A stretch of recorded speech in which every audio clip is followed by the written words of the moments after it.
Los estilos de vestimenta de la antigua Grecia son quizá uno de los grupos de indumentaria más reconocidos del mundo antiguo, siendo quizá tan influyentes para la cultura del Mediterráneo como la democracia ateniense, las estatuas de mármol, los templos de columnas o la filosofía platónica, entre otras cosas importantes. Al igual que en muchas sociedades de la antigüedad, en la antigua Grecia los vestidos crearon una práctica social y cultural que determinaba elementos complejos como la identidad de género, de religión, de clase, de origen, de filosofía y de política. La vestimenta para los griegos marcó una forma de comunicación importante que los ayudó a exaltar los valores de su sociedad. Teniendo esto en cuenta y sin más preámbulos, hoy en Viajeros en el Tiempo veremos la historia completa de la vestimenta en la antigua Grecia.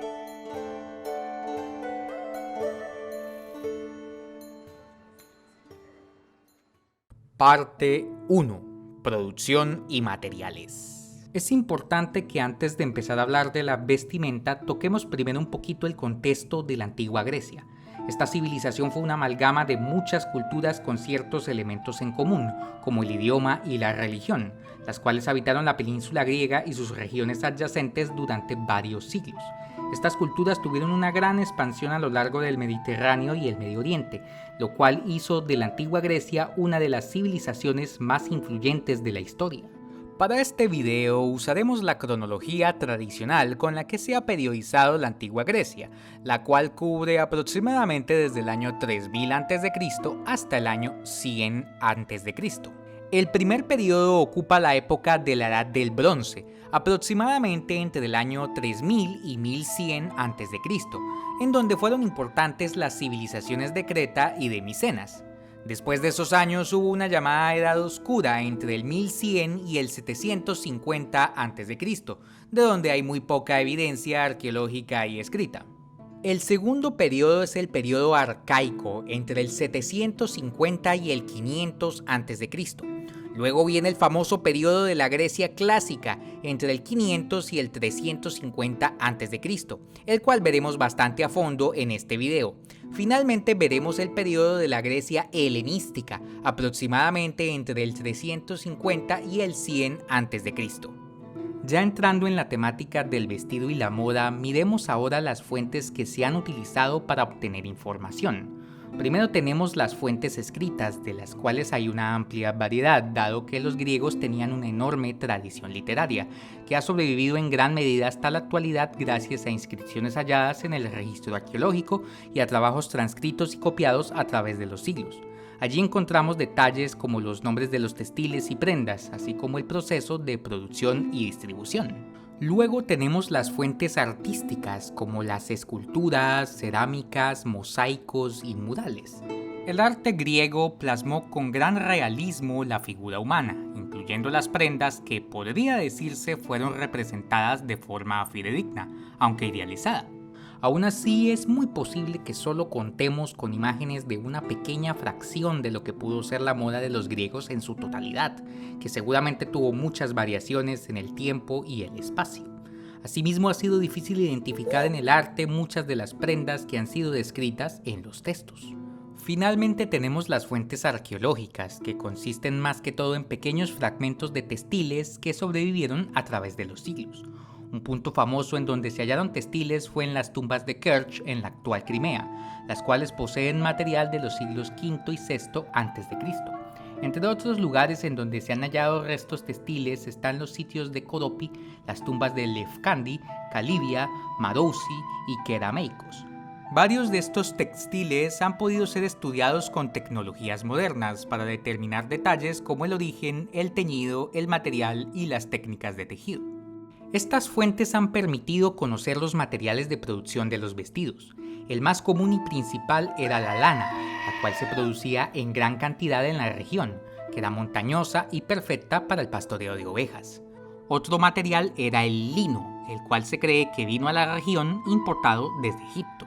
Tenemos murales egipcios en donde vemos posibles comerciantes minoicos, lo cual da apoyo a esta teoría. Otro material era la fibra del cáñamo, conocida en griego como la cannabis.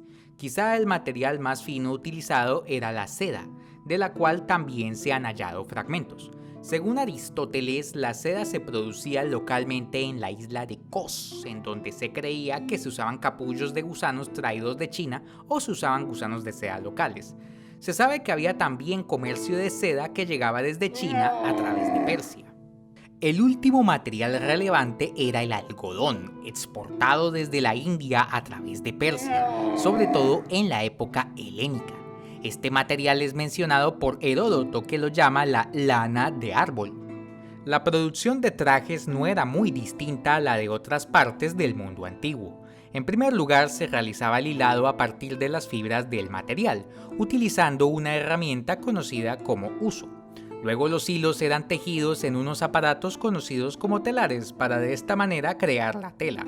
En Grecia se favoreció el uso del telar vertical, el cual utilizaba pesas para funcionar. Otras técnicas de crear telas incluían el tejido con agujas y la presión para hacer fieltros.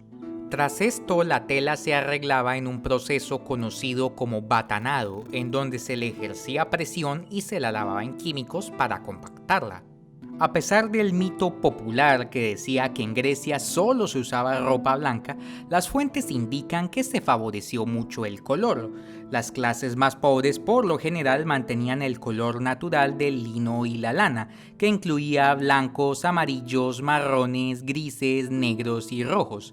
Las clases altas tenían acceso a telas más caras que eran teñidas con varias sustancias y técnicas. Los tintes podían ser minerales, vegetales o animales. El rojo, por ejemplo, se obtenía del escarabajo kermes y de la raíz de la rubia. El amarillo se obtenía de la hierba gualda y el naranja de la planta de azafrán. El verde se obtenía del óxido del cobre, el azul de la hierba pastel o del índigo que se traía importado, y el negro de sales de hierro o del tanino sacado de la corteza del roble. El blanco era particularmente caro y difícil de obtener y se creaba a través de lavados con la planta jabonera o con blanqueamientos usando vapor de sulfuro. La receta para hacer púrpura fue importada desde Fenicia, por lo que a este color se le decía púrpura de Tiro. El pigmento se extraía del caracol cañadilla o murex. Las telas púrpuras eran las más costosas y por eso eran usadas casi exclusivamente por los monarcas y otras élites. Para algunas telas, como el lino, era necesario fijar el tinte con una sustancia conocida como mordiente, la cual se ha detectado en algunos sitios arqueológicos. El tinte solía fijarse en los hilos antes del tejido. Los colores servían para realizar diseños y bordados intrincados que se incluían en los acabados. También podía realizarse diseños pintando la tela. Las clases más ricas en varios casos tenían telas con bordados de hilos de oro o con oro compactado cosido en la tela.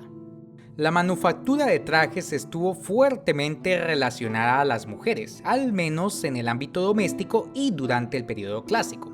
Desde las esclavas hasta las sacerdotisas, reinas y diosas debían tener conocimiento del oficio. Se decía que figuras míticas como la reina Penélope, esposa de Odiseo, o la diosa Atenea eran expertas tejedoras y por tanto ejemplos a seguir. El poeta Hesíodo menciona que dar a luz y tejer eran los únicos trabajos apropiados para las mujeres griegas. Las mujeres eran principalmente responsables de la manufactura de trajes en el oikos, es decir, el hogar. La esposa, las hijas y las esclavas de la casa tenían el deber de fabricar toda la ropa de la familia. El tejido era tan importante para las mujeres griegas que casi siempre se las ve representadas con unas vasijas o canastillas llamadas cálatos, en las cuales se guardaban los materiales del hilado y el tejido. El poeta Homero asocia la producción de trajes de calidad en el hogar como un símbolo de estatus, ya que además de su uso cotidiano, estos servían como regalos finos que tenían una gran importancia diplomática para conectar familias y estados. Aún así, existían también talleres para la producción comercial de telas y trajes, los cuales llegaron a tener una gran escala. Los talleres tenían un gran número de empleados, hombres y mujeres, muchos de los cuales eran mano de obra esclava, aunque también había esclavos libertos y trabajadores libres. Estos eran supervisados por maestros artesanos especializados en cada uno de los procesos necesarios para la producción del traje. Había un maestro tejedor llamado Elifantes, un maestro teñidor llamado el Bafeus y un maestro batanero llamado el Nafeus. Había otros artesanos especializados que se encargaban de cardar la lana, preparar el lino, hilar los carretes o hacer la sastrería de los vestidos. Esto demuestra que existió una relativamente elaborada industria textil que permitió el comercio de telas y vestidos griegos dentro de Grecia y por todo el mundo mediterráneo. Esto al parecer se venía haciendo desde épocas bastante antiguas. Por ejemplo, se han encontrado tablillas de la civilización minoica que hablan de enormes operaciones de producción textil dirigidas desde el palacio de Knossos. En periodos más tardíos pudo verse que varias ciudades desarrollaron fama por la producción de ciertos tipos de textiles. Por ejemplo, Mileto era famosa por sus lanas, la ya mencionada isla de Kos por la seda, la isla de Amorgos era famosa por sus linos, y así había muchas otras. Además de la producción local, también había telas finas y exóticas que se traían de lugares como Persia, Fenicia, Egipto, Arabia e India. Parte 2. Los minoicos y micénicos. En Grecia destacaron dos culturas durante la Edad del Bronce, la cultura minoica y la cultura micénica. Los minoicos, llamados así por el mito del rey Minos, fueron una civilización que habitó la isla de Creta más o menos entre el año 3000 a.C. y 1600 a.C. Esta fue una civilización muy rica que desarrolló una escritura propia y construyó enormes y esplendorosas edificaciones, como el famoso Palacio de Knossos. Asimismo, fueron una civilización que destacó por la navegación marítima, lo cual los llevó a tener contacto con otras culturas por todo el Mediterráneo. Su declive se dio sobre el 1600 a.C., tras lo cual se dio el ascenso de la civilización micénica, centrada en una ciudad-estado conocida como Micenas. Esta cultura estuvo compuesta de varios poblados no centralizados que aún así expandieron su influencia por toda Grecia y más allá. Los micénicos estuvieron fuertemente influenciados por los minoicos tanto en el arte como en la vestimenta. Tanto los minoicos como los micénicos crearon una vestimenta distintiva bastante lejana del estereotipo que tenemos de la moda griega. Los trajes contaban con influencias de las culturas con las que tuvieron contacto, como la egipcia, mesopotámica y Anatolia. Los hombres minoicos usaban más bien poca ropa, dejando el pecho al descubierto. La prenda principal era una especie de faldón corto o taparrabos, la cual se complementaba con un mandil o delantal. Los faldones estaban hermosamente decorados con diseños, flecos, bordados y tejidos de colores. Para el frío era posible que los hombres usaran mantos y capas de piel o cuero. Adicional, los hombres importantes llevaban braguetas y un cinto, el cual podía servir para cargar puñales. Este cinto de cuero era bastante apretado y se decoraba con piezas de metal. Se ha especulado en base a las pinturas murales que se han encontrado en los palacios que dicho cinto se le ponía a los niños desde temprana edad para modificar el cuerpo y dejar una especie de cintura pequeña tipo avispa. En la cabeza los hombres solían llevar el pelo largo y sin barba, el cual complementaban con tocados de plumas y joyería para el caso de las clases altas. Uno de los principales exponentes de este tipo de vestimenta es un famoso mural de un joven ubicado en el Palacio de Knossos, el cual es conocido como el Príncipe de los Lirios. Los hombres micénicos usaban un poco más de ropa. Su principal prenda era una túnica corta, mucho menos adornada que el faldón minoico, la cual ya cubría el pecho. Los hombres usaban el pelo largo o corto y barba en algunos casos. Las mujeres tenían una gran importancia social y religiosa en esta época, y al contrario de etapas posteriores, contaban con un estatus de igualdad con los hombres. La moda reflejó mucho esto. Los vestidos también estaban hermosamente decorados con capas, diseños y colores que eran bordados, tejidos o pintados. Las faldas eran largas, llegaban a los tobillos y venían en tres estilos. Uno cónico sencillo, uno con volantes, similar al cáunase mesopotámico, y otro envuelto, que se ha especulado que era un pantalón ancho. Había también faldas cortas y taparrabos, los cuales se usaban en eventos deportivos y atléticos. Las camisas, también ricamente decoradas, tenían mangas cortas y hombros abultados en algunos casos. Su característica más resaltada es que dejaba el escote y los senos descubiertos, aunque había algunos casos en que los tapaban. El vestido se complementaba con chales finos con flecos. Las mujeres también lucían una amplia variedad de joyería. Collares, diademas, pulseras y otros accesorios adornaban sus cuerpos y cabello. El maquillaje era también favorecido, especialmente el uso de una base blanca con toques de rojo. Hombres y mujeres usaban como calzado sandalias y botas de cuero. Los hombres a veces usaban polainas que les cubrían las piernas. Los arqueólogos han notado que hay menos desgaste por pisadas en los pisos de los interiores de los palacios y más en los exteriores, lo que podría apuntar a que existía la costumbre de ir descalzo adentro y de usar calzado afuera. Los niños tenían algunas prendas especiales, como unos cinturones y cuerdas que se amarraban en la cintura, posiblemente para reducirla como ya mencionamos.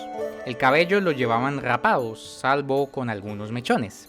Los militares al parecer no usaban vestimenta muy distintiva, al menos para el caso de los minoicos, que solo cargaban armas de bronce y escudos grandes de piel o cuero. Para los micénicos se han encontrado enormes armaduras de bronce, quizá para el uso de las clases altas.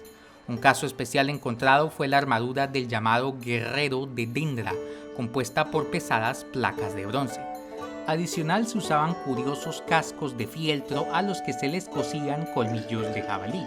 Estos cascos curiosamente aparecen descritos en la Ilíada de Homero, en donde se cuenta que el héroe Odiseo usó uno para dirigir un ataque nocturno contra los troyanos. Esto nos indica que los cascos probablemente tenían una gran importancia social y simbólica, siendo posiblemente usados principalmente por las élites. Parte 3. El período arcaico. La civilización micénica declinó sobre el año 1100 a.C., lo cual coincide con el llamado colapso de la Edad de Bronce. Tras esto hubo una época con casi nada de registros arqueológicos y escritos, por lo cual se la ha llamado la Edad Oscura. Esta duró más o menos desde el 1100 hasta el 750 a.C. Sobra decir que no conocemos casi nada de la vestimenta de este periodo. Tras el fin de la Edad Oscura inició el llamado período arcaico entre el 750 a.C.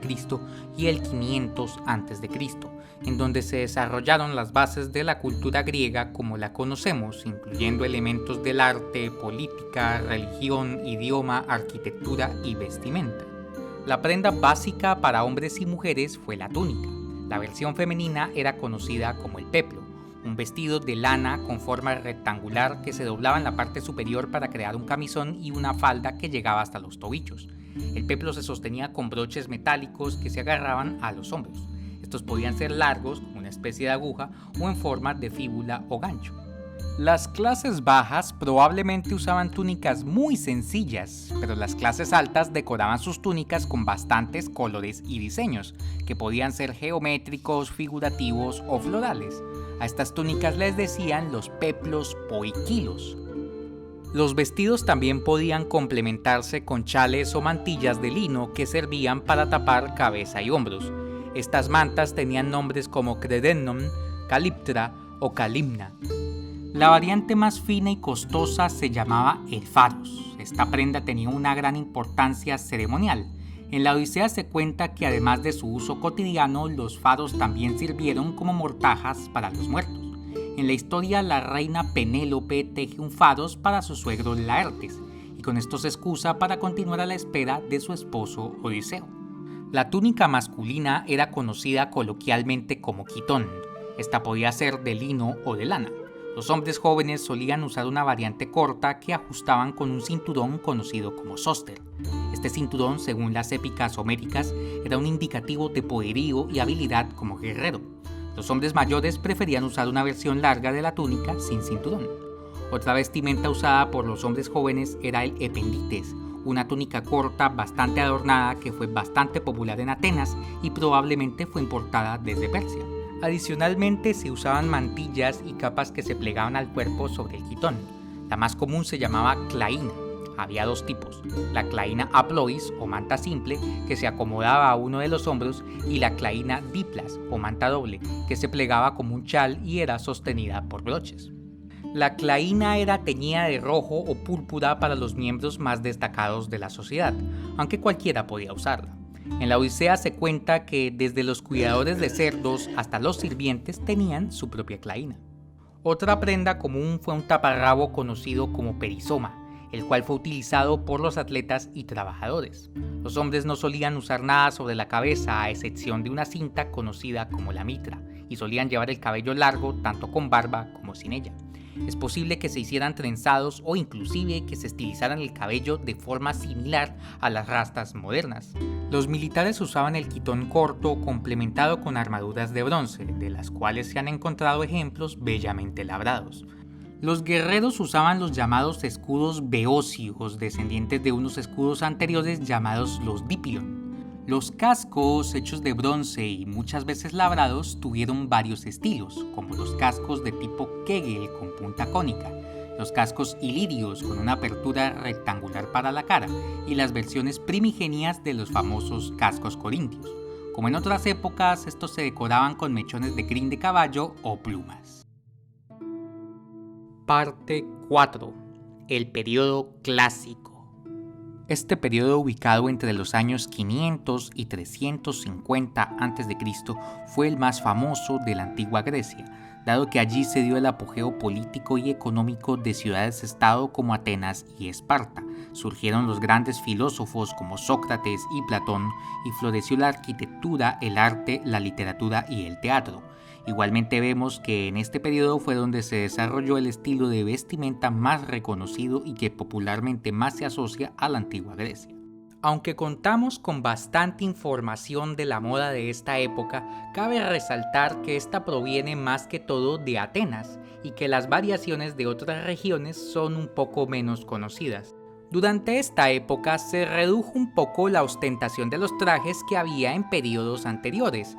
Según Tucídides, un político y escritor contemporáneo, esto se dio por influencia de la pragmática, austera, conservadora y militarista ciudad de Esparta. Otra razón probable fue la reacción en contra de la invasión de los persas en el siglo V a.C., los cuales poseían trajes ostentosos y coloridos. Las mujeres de la Grecia clásica siguieron usando el peplo, mejor conocido en esta época como el quitón dórico, el cual fue más holgado que en su versión arcaica y, al igual que otros trajes de la época, tenía pesas metálicas para mantener su forma. Otro estilo de túnica fue el quitón de estilo jónico, el cual venía de las ciudades griegas de la costa de Anatolia, las cuales, según Heródoto, lo tomaron del reino de Caria. Este durante un tiempo se volvió más popular que el quitón dórico. Heródoto nos relata una violenta anécdota que nos explica la razón. La historia dice que sobre el siglo V a.C. hubo una expedición militar ateniense en contra de la isla de Egina, la cual terminó en desastre. El único sobreviviente logró regresar a Atenas para contar lo sucedido, lo cual enfureció a las mujeres de la ciudad, que perdieron a casi todos sus esposos y por tanto procedieron a apuñalar hasta la muerte al soldado con los broches de sus quitones. A partir de entonces, los oficiales de la ciudad prohibieron el uso del quitón dórico y exigieron el uso del quitón jónico, el cual no tenía broches. El quitón jónico era una túnica sencilla que se amarraba con un cinturón y tenía mangas cortas. En las mujeres su longitud generalmente iba hasta los tobillos, aunque también se usaba una versión corta para hacer actividades físicas.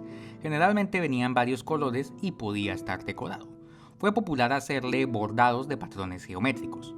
Otras decoraciones incluían figuras de animales y escenas mitológicas. El quitón jónico se usó al mismo tiempo que el quitón dórico, que no desapareció a pesar de la prohibición ateniense, quizá porque los letales broches fueron reemplazados por botones. Por esta razón hubo elementos que empezaron a compartirse entre los dos. Algunos vestidos tienen tantos elementos comunes de ambos estilos que le han causado dolores de cabeza a los expertos que han tratado de clasificarlos. Los vestidos tenían varios accesorios. Uno importante era el cinturón, conocido como el sone. Este tenía una importancia social, ya que, por ejemplo, las niñas no lo utilizaban y solo lo recibían una vez pasaban a la adultez. El cinturón era un indicativo de pureza y virginidad femenina y diferenciaba a las mujeres griegas de las bárbaras. El traje podía amarrarse con uno o dos de estos cinturones. Otro tipo de cinturón especial era el kestos, una especie de banda cruzada que sujetaba el vestido sobre el busto de la mujer. Se ha especulado que esta prenda podía ser para proteger la virginidad antes del matrimonio, o que por el contrario era un artefacto con función erótica. Esto lo apoya la mitología griega, que nos cuenta que la diosa del amor, Afrodita, usaba este tipo de cinturón, el cual podía enamorar a cualquier hombre. De hecho, en la Ilíada, la diosa Hera lo pidió prestado para poder seducir a su marido, el dios Zeus. Sobre los vestidos se usaban varios tipos de ropajes, sobre todo cuando se salía de la casa. Estos incluían mantos, camisones, velos y capas de lana, los cuales podían ser decorados o sencillos, y a veces tenían importancia religiosa. Había varias mantas con distintos nombres y tamaños, como la efestris y el ampeconón, pero la más popular de todas era el himatión. El ependites masculino de la época arcaica fue adoptado por mujeres como una especie de camisón que se usaba sobre el vestido. Como ropa interior, las mujeres usaban el taparrabo o perizoma y una prenda llamada el estrofión, que cubría los senos de manera similar a un sostén moderno. Las mujeres, sobre todo las de clase alta, usaban también bastante joyería de oro, bronce, plata, plomo, hierro, marfil, vidrio y hueso. A los aretes se les llamaba enotia o elovia.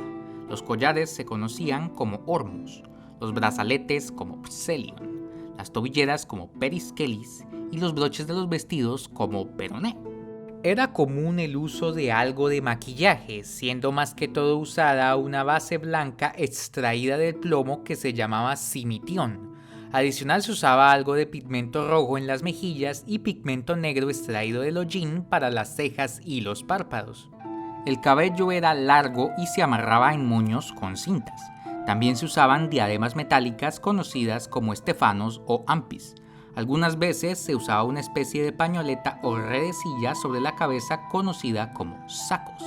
Uno de los conjuntos más especiales usados por las mujeres en la antigua Grecia era el vestido ceremonial de bodas. Este consistía en un fino quitón complementado con una capa, que por lo general era tejido por la misma novia para demostrar su habilidad en el oficio. Este se amarraba con un cinturón con nudo doble, el cual se conocía como el nudo de Heracles, el cual era desamarrado por el novio en la noche de bodas. Similar a la actualidad, el rostro de la novia se cubría con un velo de color amarillo o naranja y se descubría en una ceremonia conocida como la anacalipteria. Adicional, la novia usaba otros accesorios como una diadema y unas sandalias especiales conocidas como las ninfides. Los hombres de la época clásica usaban trajes relativamente similares a los femeninos, diferenciándose solo un poco en los colores y materiales, además del hecho que eran un poco más sencillos, aunque aún eran decorados con colores y diseños para las clases altas. La principal prenda masculina era también el quitón en sus estilos jónico y dórico. Por lo general había dos versiones, una larga usada por hombres mayores y una corta usada por jóvenes y niños. La versión larga también era usada por hombres de todas las edades en ceremonias y era el uniforme de oficio de los músicos. Otra variante larga de este quitón era el cistis, usado principalmente por los corredores de carros. Este se amarraba con cinturones para evitar que ondeara demasiado en las carreras. El quitón dórico solo era usado en su versión corta con dos broches.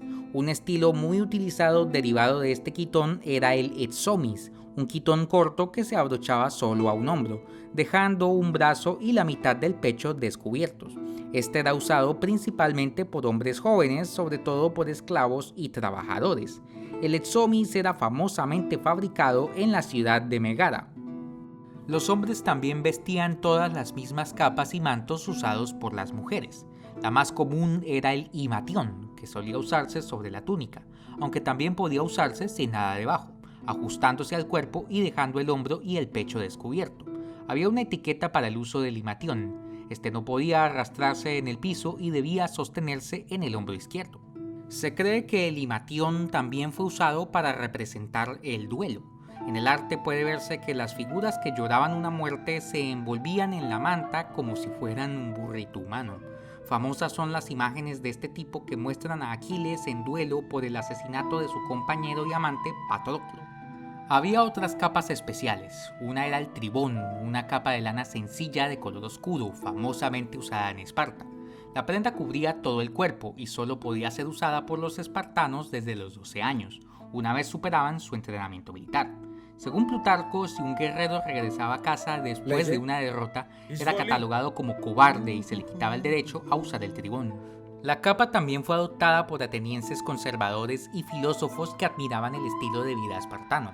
Aparentemente era la prenda favorita de Sócrates y posteriormente fue adoptada como la manta oficial de la escuela filosófica de los cínicos.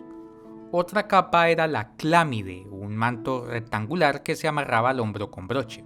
Este era usado en conjunto con el quitón corto e incluso a veces sin ninguna otra prenda debajo. Esta capa era favorecida por cazadores, jóvenes aristócratas y jinetes. Se cree que era originaria de Macedonia o de Tesalia. Otra capa similar era la seira, la cual era colorida y con diseños, siendo probablemente originaria de la región de Tracia. Los hombres no usaban muchos accesorios o joyería, con excepción de anillos en los dedos. Los espartanos, por ejemplo, para demostrar su austeridad, usaban anillos de hierro. Si bien algunas personas preferían ir descalzas, Sócrates, por ejemplo, la norma era usar calzado. El calzado de hombres y mujeres era básicamente el mismo, aunque las mujeres solían usar zapatos más delicados asociados al hogar y los hombres usaban calzado más resistente asociado a los exteriores. Es por eso que el poeta Aristófanes, en su revolucionaria sátira Las Asambleístas, nos cuenta que las mujeres, al revolucionarse contra el régimen patriarcal, decidieron adoptar los zapatos masculinos. El zapato más común era la sandalia, la cual se ajustaba al pie o al tobillo y podía ser de cuero o fibras de planta. A veces se amarraba hasta la pantorrilla asemejando una bota, donde se le conocía como coturno. También se usaban zapatos a los que se les daba el nombre de crépida, los cuales eran de cuero y eran usados sobre todo por trabajadores y soldados. Como dato curioso, se han encontrado múltiples representaciones de este tipo de calzado como botellas para aceites aromáticos. Los cazadores y jinetes también usaban botas, conocidas como embades, las cuales podían ser de una sola pieza o ir amarradas con correas al frente. Los campesinos, esclavos y obreros usaban un tipo de zapatos conocidos como carbatinas, hechos con piel de buey que se amarraba al pie. También usaban unos zapatos de madera conocidos como codupecia, usados aparentemente para pisar las olivas y sacarles el aceite. Un zapato muy costoso y fino era el baucides, el cual era de color azafrán y era usado exclusivamente por mujeres. Había varios estilos distintos que provenían de diversos lugares como Laconia, Argos y Rodas. Los zapateros eran muy apreciados y eran considerados de las personas más importantes en una ciudad. Es posible que, por lo menos en tiempos de frío, se usaran calcetines de fieltro bajo los zapatos y sandalias, o al menos esto es lo que parecen indicar algunos autores como Hesíodo y Platón. Los hombres variaban su corte de cabello de acuerdo con la edad. Los jóvenes solían llevar el pelo corto y no usaban barba, mientras que los hombres mayores se dejaban crecer el pelo y la barba con o sin bigote, aunque el pelo largo poco a poco pasó de moda. El cuidado del cabello era considerado esencial en la sociedad griega. Se sabe que para el siglo V existían barberías en las ciudades, las cuales eran lugares populares de reunión masculina. Había varios tipos de sombreros de paja y lana. Uno de los más comunes era el píleo, hecho de fieltro, el cual tenía varios estilos, siendo uno de los más populares el pilidion, de forma cónica. Este era usado más que todo por trabajadores. También se podían ver gorras de cuero conocidas como cune, hechas supuestamente con piel de perro. Un cune famoso que encontramos en la mitología griega pertenecía a Hades, dios del inframundo. Este le daba el poder de la invisibilidad. Había también sombreros de ala ancha a los que se les daba el nombre de pétaso. Estos se sostenían sobre la cabeza con una correa y eran usados sobre todo por los viajeros. Era común también el uso de coronas, siendo particularmente conocidas las coronas de hojas, que tenían un significado ceremonial, siendo populares para premiar a campeones deportivos y héroes militares. Estas podían ser de laurel, olivo o flores. También se hacían variantes en oro. Otro elemento popular era una cinta para el cabello llamada latenia, la cual era usada sobre todo en festivales. Los soldados tenían varias prendas particulares. En la Grecia clásica se vieron los famosos soldados hoplitas, cuyo nombre venía de la palabra oplón, que significa armamento. Había muchas variantes del traje de los soldados que se daban en las distintas ciudades-estado, pero en general estas tenían los siguientes elementos. Por un lado, usaban una versión corta, ligera y sin cinturón del quitón, llamada el quitoniscos. Sobre esta túnica se ponía la armadura conocida como panoplia. Esta consistía en una coraza para el pecho conocida como el tórax, la cual tenía dos versiones. Una de bronce que era simple o esculpida con forma de musculatura y una que se creaba con capas de lino conocida como el linotórax, que en algunos casos podía incorporar elementos metálicos para más protección. En los hombros y en la cintura bajo la coraza se ponían una serie de tiras de cuero o lino, a veces complementadas con piezas metálicas que se conocían como terujes, las cuales servían como protección y decoración. Se usaban también protecciones de cuero o bronce conocidas como paramedidia para los muslos y nemis para las piernas. Inclusive existían protecciones de bronce para los pies, labradas con la forma de los dedos y uñas. Las armas del hoplita eran la lanza, conocida como dori, la espada, conocida como sifos, y el escudo, conocido como aspis.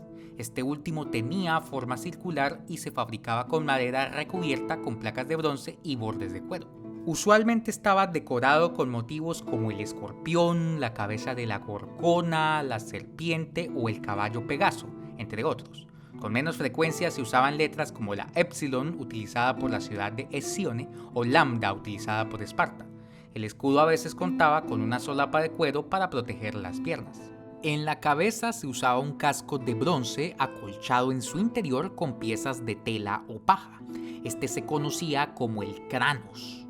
Había múltiples diseños, pero el más famoso fue el casco corintio, que fue muy popular a pesar de su baja visibilidad, que requería que los guerreros tuvieran que levantárselo para ver.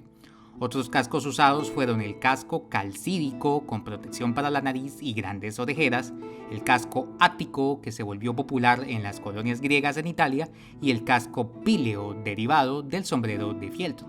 Estos cascos también se decoraban con plumas o pelos coloridos.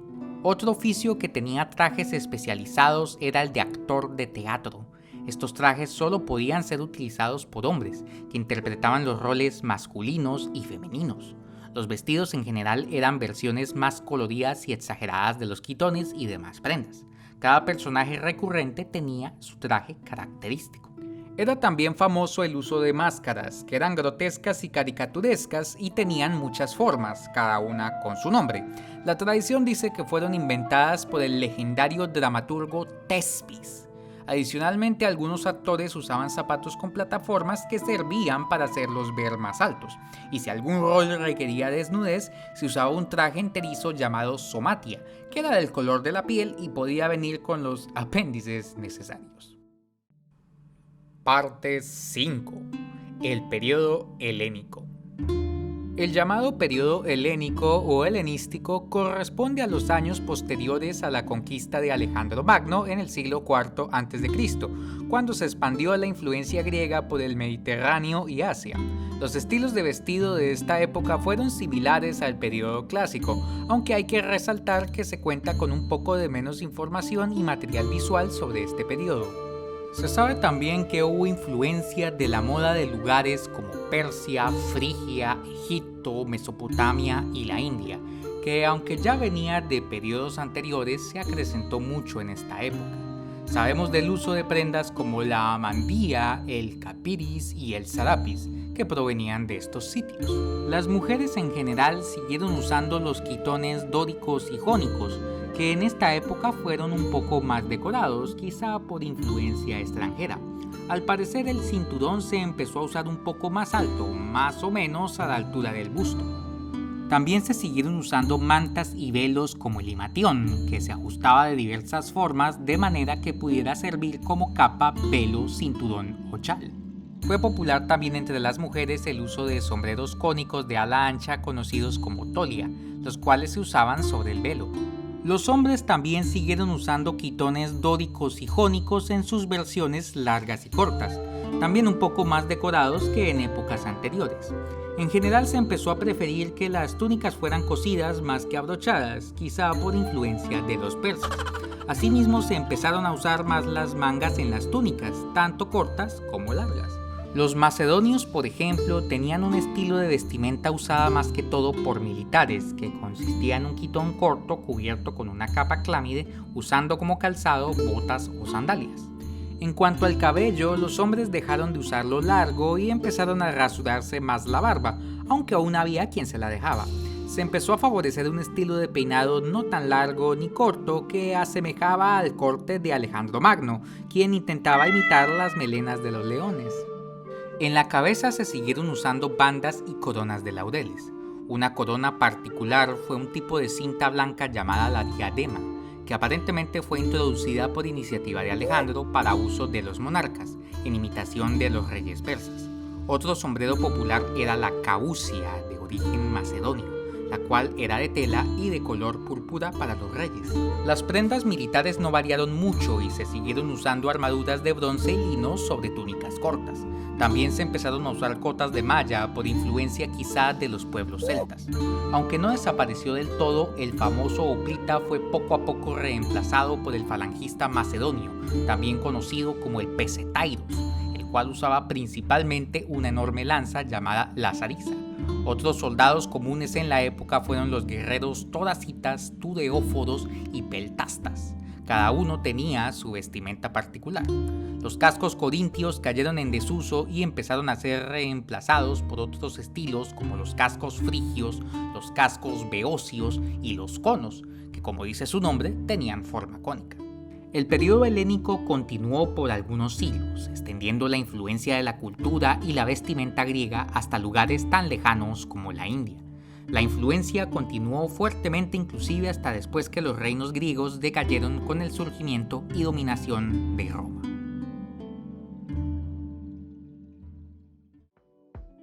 Bueno amigos, y con eso terminamos el video. Espero les haya gustado y hayan aprendido algo. Este hace parte de la serie sobre la historia de la vestimenta en el mundo antiguo. Pueden ver los otros videos de esta serie en las listas de reproducción del canal. Como siempre, no olviden suscribirse, compartir, activar la campanita de notificaciones, dar like y dejar comentarios con sus preguntas, apreciaciones, dudas, quejas y reclamos. También si desean pueden suscribirse a nuestro Patreon, con eso nos ayudan un montón para seguir sacando videos. Les damos las gracias a todos los mecenas, especialmente a Sandra Sofía, Camilo Cáceres y Marta Ludi. Nos veremos muy pronto para un nuevo viaje en el tiempo.